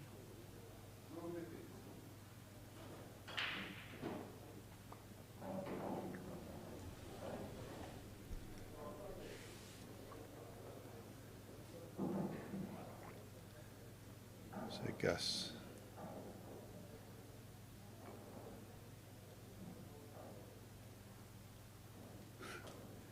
is looking at these two reds, these three reds, these three yellows, and wondering how do we turn this around? Is there a way to turn it around? What do I do with my two shots even when I get them?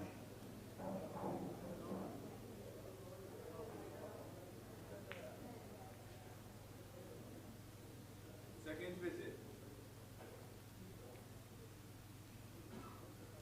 So he's got one shot to play.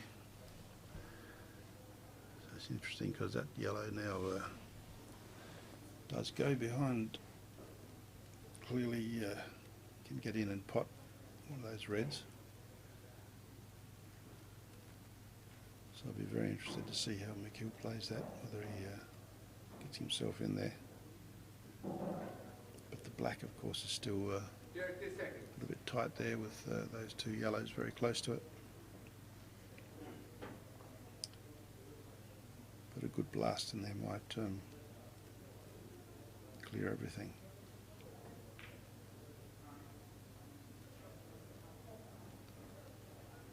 So that's just being played.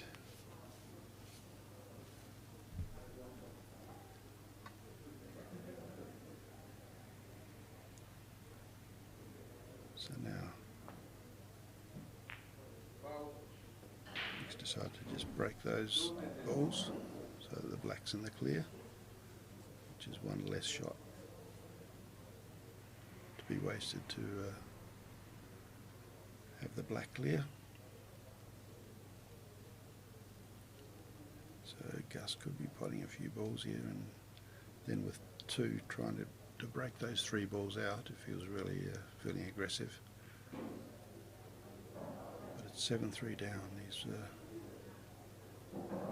prepared to hang in there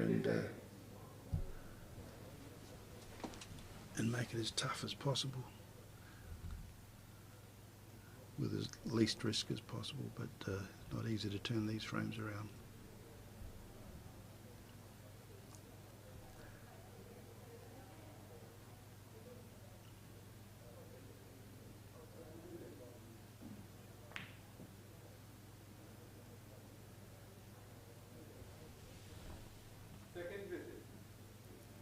So he can pot those two balls if he wants to. Those two balls up that end of the table.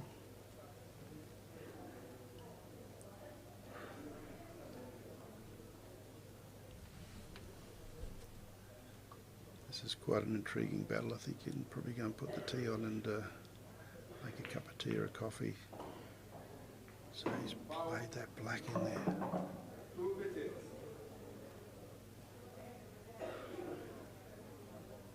By doing that, that's also a foul snooker.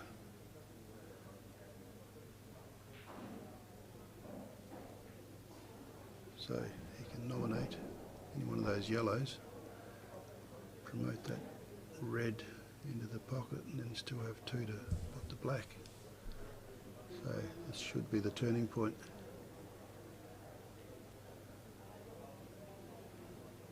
I think he must have been trying to get that black behind the yellows.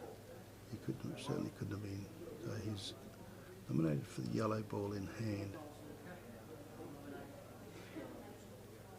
So he's gone for that. Now he's got to put the white ball behind the D. He can play that yellow which he's nominated, which is the end ball of these balls on the rail here. So the red should pot, which it does, and the white has nice and simply come out beautifully to pot the red, which is the black, which has just nudged itself back. from the pocket. And that's how you finish a frame like that. And Mick Hill of England, 8. Giuseppe Dimperio, 3.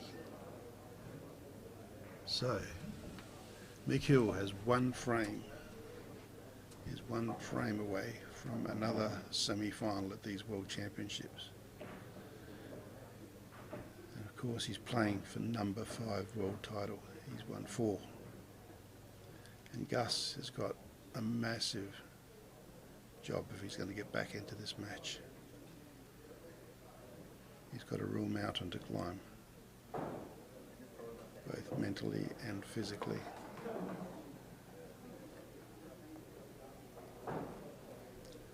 And to make things a little bit worse is that Mick Hill has the break. After that titanic struggle in that frame, will he be able to just punch these balls, go game and match?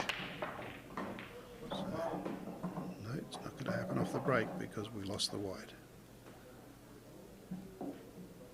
So the white comes up.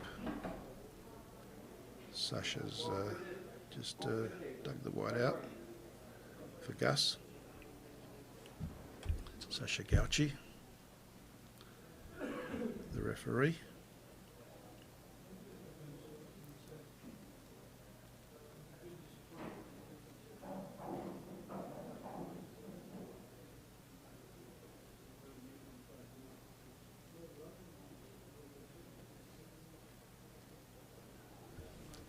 So Gus Dimperio on the yellows.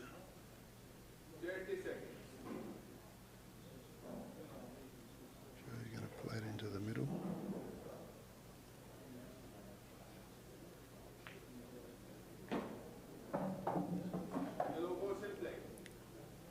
He's come around nicely to put that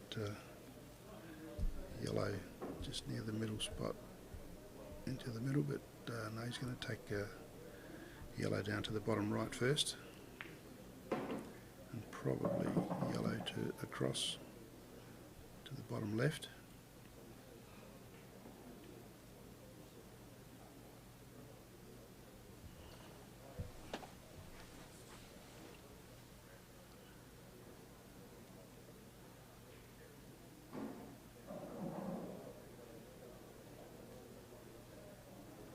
He's probably negotiating where the white's going to go. Possibly go into that,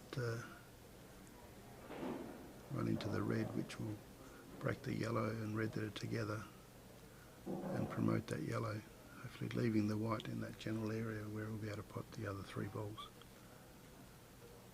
So he's certainly going for this ball, I suspect, into the left-hand bottom pocket. Done that, certainly hasn't gone anywhere near where I thought. And just looking at that yellow and red together, whether that or that red yellow is probably not hittable anyway. But if it is, he's probably looking to pot that in the middle now. Yeah, that must be on. He's played it off, had to play it off the other yellow, as you saw. Played the plant. That was a lovely shot. And he's looking good for this frame, Gus. Break out the black. We'll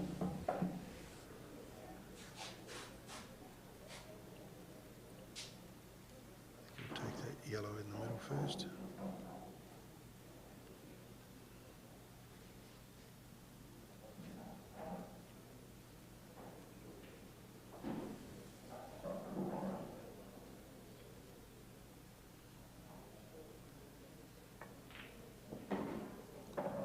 It's a nice putt. He's come back nicely for this yellow. And it should be elementary now for come back nicely for the black. And this is a little bit of a reprieve for Gus. Giuseppe Dimperio clears the balls and pulls back a frame to be 4-8 down against Mick Hill in this quarter-final in a race to 9. I guess the good thing is that I expect Gus Dimperio will be breaking now. So at least he gets to hold the table and gets the opportunity to dish, which would be excellent if he was able to get back to 5 frames to 8.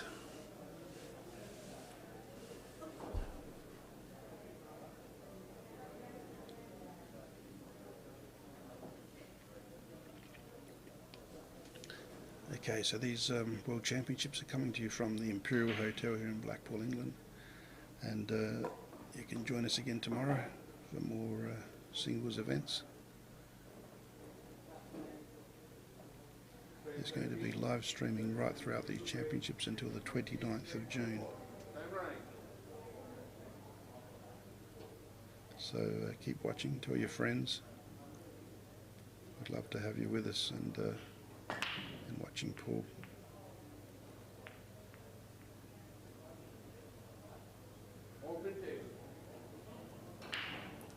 So Mikhail, can he close this match out in this frame?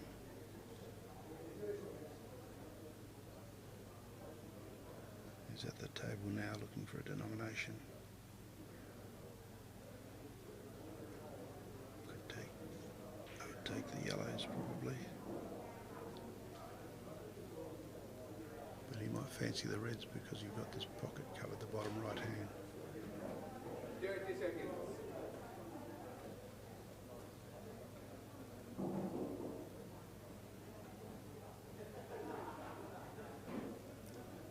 His preference is the reds.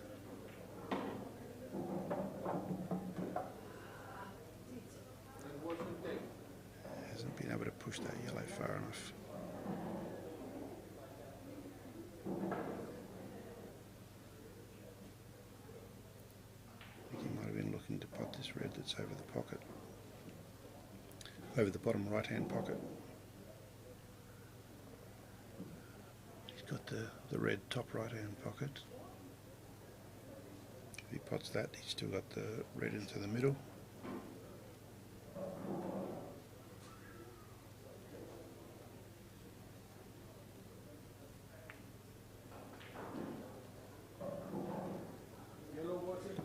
That ball will be promoted, and Gus gets an opportunity to stay in this match.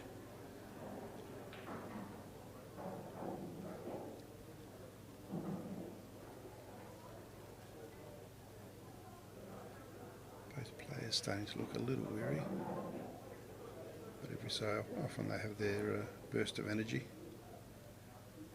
and they're able to pot a series of balls and still put together some fairly decent breaks for 5, 6, 7 balls.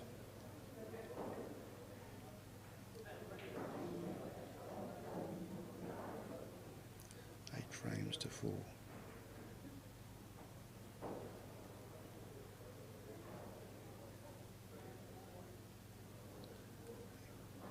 Gus Dimperio still looking for ways. Looking for a way home.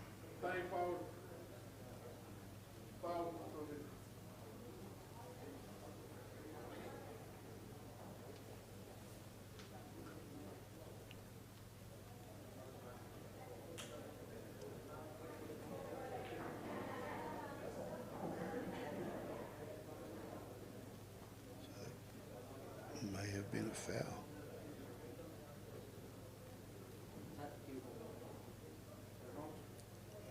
Time foul. Must have been a time foul for him to be able to move the ball.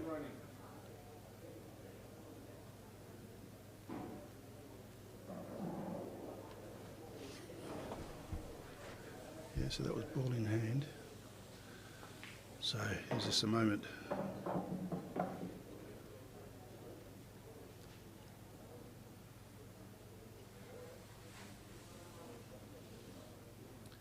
Red, where these two reds are together, probably comes in his bottom left hand pocket.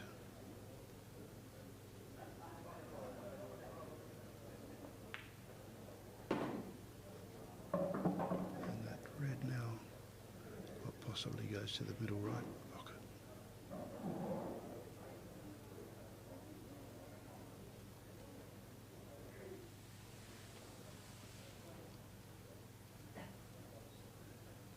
course all these reds are potable now. It's just a question of the order.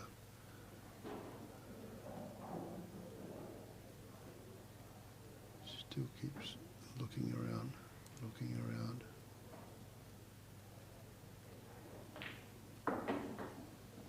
It's beautifully gone into that middle pocket. He's got the red in the bottom left.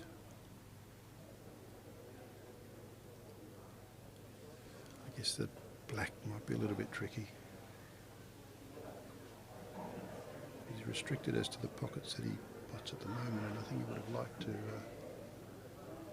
He seems to have an angle where he may be able to just kick into the black if he pots his red in the bottom left-hand pocket. 30 seconds.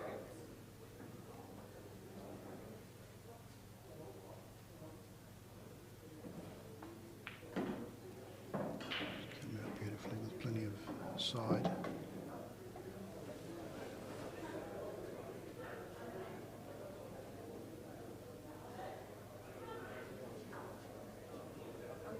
So does he take the, he's taking the ball, the red, bottom right hand pocket, and left to take the white back, straight back up the table to try and get that red bottom left hand corner. 30 seconds.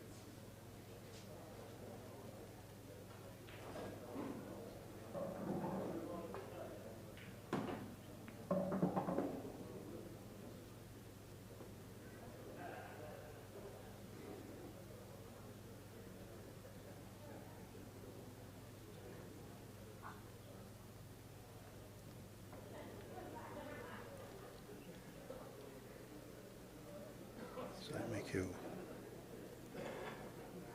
left himself a double here. Or was it? Oh yes, yeah, I did touch the cushion. He had two shots.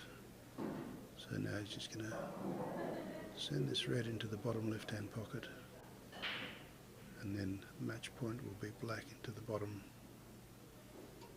right hand pocket. Mikel, 4 times world champion, looking for number 5. That's a beautiful shot, nothing like what I said. Straight across on the black, and that's 9-4 to Mikel of England, defeating Giuseppe Dimperio of England in this men's singles quarter-final at the 2018 World 8-Ball Pool Federation World Championships.